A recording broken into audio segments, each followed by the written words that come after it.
네, 생방송 부동산 투데이 화요일 이 시간은 따끈따끈한 토지 시장 정보들 전해주시는 이규미 전문가와 함께합니다. 안녕하세요. 안녕하세요. 네, 어서 오세요. 네. 오늘은 이제 먼저 세종시로 가보도록 하겠습니다. 최근에 여당 대표가 국회 세종 이전 계획을 발표하면서 세종시가 다시금 주목을 받고 있습니다. 자세한 설명 우리 이규미 전문가와 함께 들어볼게요. 전문가님. 네, 뭐 부동산이든 어떤 것이든 간에 사람이 주는 가치가 굉장히 큰 가치다라고 말씀을 드릴 수가 있는데 강남도 그 대표적인 어떤 예 중에 하나죠. 그리고 뿐만 지금 현재는 뭐 핫하다고 하는 곳이 세종시다라고 말씀을 드릴 수가 있는데요. 뭐 수도 자체가 이전을 하겠다는 여러 가지 설들도 있고 또 그런 것에 대한 타당성들도 자꾸 많이 이렇게 얘기가 되고 논해지고 있는 그런 곳이기 때문에 지금 현재는 뭐 지가 상승률의 어떤 표면적인 가치라던가 이런 것보다도 실제적으로 사람들이 부여하는 가치가 굉장히 최고치를 최고조로 높여가는 곳이기 때문에 사실은 세종시 쪽도 조금은 주목해 보실 필요가 있고 또 여러 문의가 있기 때문에 차라리 그럼 세종시를 좀 정리해보자는 차원에서 제가 좀 세종시의 전반적인 어떤 것들에 대해서 좀 얘기를 해드리고 싶어서 이제 말씀을 드리려고 합니다. 세종 같은 경우는 사실 세종특별자치시죠. 뭐 서울시, 서울특별시랑 같은 의미로 많이 부여가 되고 있는데요. 처음에 이제 행정수도가 많이 이전을 된다고 했을 때 정말 될까라는 논란들이라던가 이런 것들이 굉장히 많았는데 뭐 부동의 지가 상승률 1위를 지키고 있는 그런 세종시이기 때문에 뭐 프로테이지로 보더라도 서울에 있는 지가 상승보다는 훨씬 더 높은 한 4배 정도가 높다라고 합니다. 4배 정도의 높은 수치를 기록을 하고 있는 곳이라서 이제는 뭐 이곳에 왜 그렇게 하는지 또 그렇다면 어디에 투자해야 할지 막연하게 세종시에 투자를 한다면 내가 도대체 아파트에 투자할지 토지에 투자할지 아니면 상가에 투자할지 이런 부분들에 대해서 또 그런 것들이 주변에 있는 호재들이라던가 이런 것들이랑 어떻게 맞물려 있는지에 대해서 조금 이렇게 좀 펼쳐놓고 보는 그런 시간이 됐으면 하겠습니다. 세종시 같은 경우는 사실은 예전에는 뭐 세종 행정수도 이외에는 별다른 것들이 없었고 예전에 아파트 공실률도 굉장히 많았었죠. 근데 이제 들어차기 시작하고 행정수도가 점점 행정기관들이 이전이 되면서 아파트가 먼저 많이 급등을 했습니다. 주변에 뭐 고려대학교라든가 홍익대학교는 사실은 조치원역 쪽으로 있는 곳이고 KTX가 들어간다고 하더라도 실제적으로 어떤 세종시를 통과하는 것이 아니라 조금은 좀 지나쳐 있는 오송 쪽으로 들어가 있기 때문에 사실은 근본적인 역세권이다라고도 말을 할 수가 없는 그런 곳이기도 했습니다. 근데 이제는 뭐 서울 세종 고속도로라든가 주변에 있는 뭐 세종 안에도 뭐 KTX를 역을 서게 하겠다는 어떤 계획들이 있기 때문에 이제는 세종시가 안정권으로 들어갈 수 있는 그런 도시가 됐다라고 생각을 하시면 될 정도로 굉장히 규모가 확고히 됐다라고 말씀을 드릴 수 있는 어떻게 보면은 이제 안쪽에 투자처로서는 이제 사람들이 이제는 눈여겨볼 만큼 그렇게 지나쳐가는 것이 아니라 막연하게 세종시가 아니라 이제는 투자처로서도 눈여겨보는 그런 곳이 됐다라고 말씀을 드릴 수가 있습니다. 세종시 인근의 그럼 자연 환경이라든가 이런 것들을 좀 본다고 하면은 세종시 고벽자연공원이죠. 총 60만 평의 저수지가 이제 확정이 되어져 있습니다. 저희가 지금 오늘 소개해드릴 어떤 이런 자료들은 사실은 확정된 거, 예비 타당성이 통과됐다던가 이미 이제 뭐 확정이 되어져서 구글 지도상에 나와져 있는 그런 것들만 몇 가지를 소개해드릴 건데요. 그중에 제일 큰 것이 이제 고복자연공원이 최근에 확정이 되어져 있습니다. 60만 평 규모의 저수지다라고 말씀을 드릴 수가 있는데 현재로 가면은 뭐 고복 저수지라고 많은 분들이 불러지고 있는 그런 곳이기도 합니다. 이곳 같은 경우는 지금 상업시설과 숙박시설,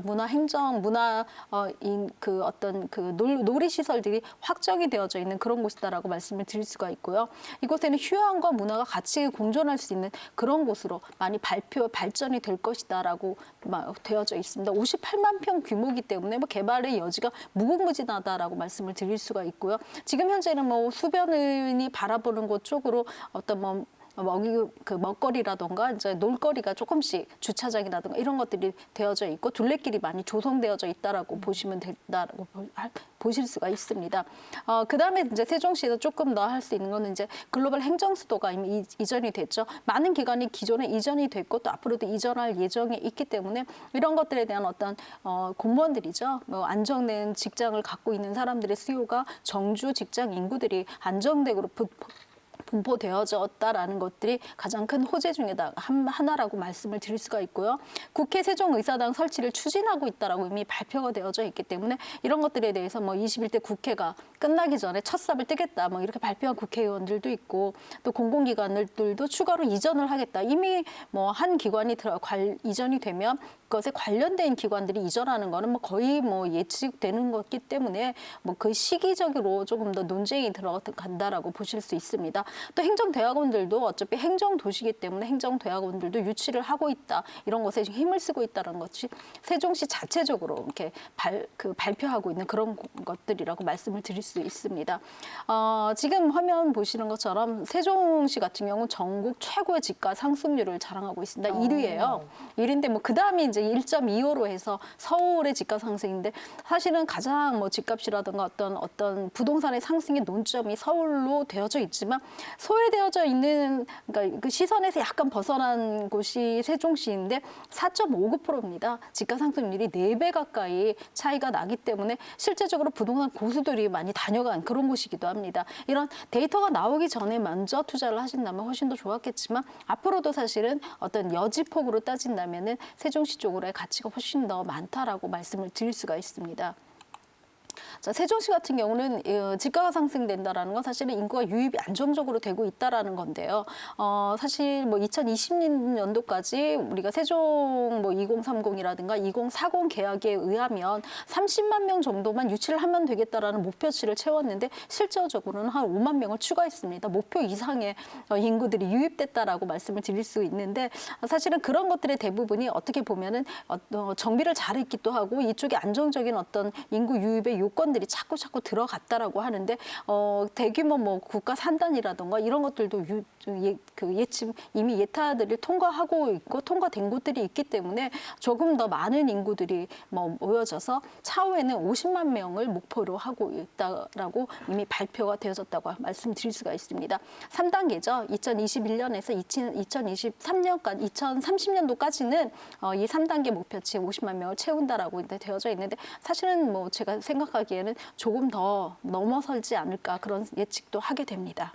네, 그리고 뭐 일자리도 네. 계속해서 증가를 할 거예요. 그러면서 인구 유입이 계속해서 될 건데 일자리 증가가 어느 정도로 지속이 될 걸로 보시나요? 네, 일자리 증가 같은 경우는 사실은 뭐 지금 현재는 15,871개 정도의 산업체가 들어와 있는데요.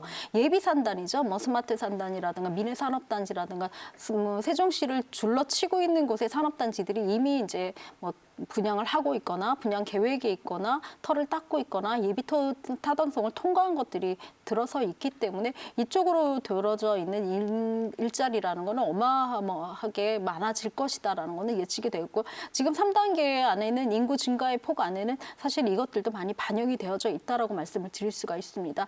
지금 세종시의 신규 산업단지 조성 계획도를 잠깐 보자면요. 세종 스마트 국가산단들의 산업단지들이 확정이 되어져 있다라고 말씀을 드릴 수 있는데요. 북부권을 산업 클러스터로 구축을 하겠다고 했습니다. 스마트 그린 벤처밸리 산단을 2020년도까지 만들어지겠다고 했고 정밀 기계라든가 운송 장비 또 중심 산업단지를 개발을 하겠다고 했기 때문에 이런 것들에 대한 산단들이 지금 많이 부지들이 조성이 되어져 있고 이미 들어와져 있는 기업체들도 몇 군데가 보여지더라고요. 또 세종 스마트 국가산단이죠. 사실 상당히 큰 규모다라고 말씀을 드릴 수 있는데 전체 규모가 한 87만 평, 85만 평에서 87만 평 이상의 규모를 갖고 있기 때문에 사실은 행정수도 주변에서 이 정도 규모는 굉장히 큰 규모다라고 말씀을 드릴 수가 있습니다. 이런 곳에 이제 예비 타당성이 올해죠. 2020년도에 이미 통과를 해서 뭐 1.7에서 1.8 이상을 얻었기 때문에 타당성이 통과를 됐다라고 말씀드릴 수 있고 이런 산단 조선이 뭐 내년쯤에는 착공이 들어간다면 뭐 좀 더 시간을 단축시킬 수도 있다라고 또 이쪽에서 예비로 들어오려고 하는 산업체들이 뭐 줄지어서 들어가 있다라는 게 현지에 있는 어떤 부동산이라든가 그 관계 전문가들의 어떤 입장이기 때문에 이 산단이 들어차는 건 문제가 없다라고 말씀을 드릴 수가 있습니다. 세종 테크노밸리 도시 첨단 산업단지도 조성될 예정이 있습니다. 첨단이라든가 미래라든가 이런 말들이 굉장히 많이 들어가 있기 때문에 기존의 철강이라든가 뭐 어떤 기간 산업들의 발전하고 있는 당진이랑 조금 틀리게 이쪽에는 바이오 산단이라든가 최첨단 산업단지들이 행정 도시와 걸맞는 곳들로 들어갈 것이다라고 예측을 하시면 됩니다.